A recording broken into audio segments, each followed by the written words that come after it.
For today's reaction video, wow naman! Para sa magandang future, Viancy may bagong negosyo. Para po mas malinaw, panoorin po natin ito. At syempre po, credit to the owner of this video, Kuya Nel. Naparentahan nila. Ayan o. Kaya pala, dito pala nagpa-practice si Viancy, no? Yan po pala yung bagong negosyo ng ating baby Viancy. Bago po natin tuluyang pag-usapan, isang magandang araw at gabi sa inyong lahat saan man sulok ng mundo. Mega love shoutout po sa lahat ng member ng Karepa, Kalingap Reactor Partner. Ngayon din po sa lahat ng mga OFW na hindi po nagsasawang suportahan ng ating vlog.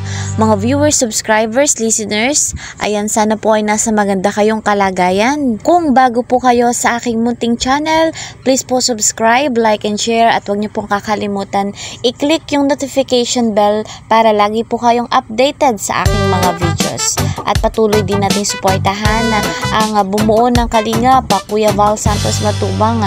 Gayon din po si Kalingap Rob ay patuloy nating ipakita yung pagmamahal at suporta sa kanila. At sa mga bago pa po sa kanilang channel, please po subscribe, at kapag pinapanood nyo po yung kanilang videos, huwag nyo pong skip yung ads sapagkat malaking tulong yon para din po yon sa mga natutulungan. Muli po nating balikan yung ating topic.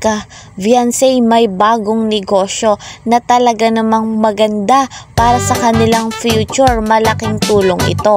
Hindi po nasasayang yung binibigay tulong ng mga sponsor, gayon din po ni Kuya Val Santos Matubang at ni Kalingap Rob, sapagkat meron pong ganitong negosyo si Viancy. Nabanggit nga po sa vlog ni Kuya Nel, suportahan din natin si Kuya Nel, na meron nga pong video okay rental ang ating baby Viancy.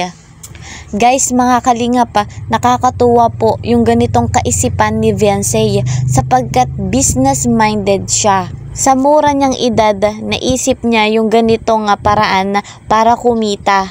Yung pag-iisip niya, hindi lamang para sa kanyang sarili, kundi para sa kanyang magulang at mga kapatid, para sa kanyang buong pamilya, para po sa magandang future. Napakaganda nung kanyang mindset to the point na hindi masasayang yung pera na natatanggap niya.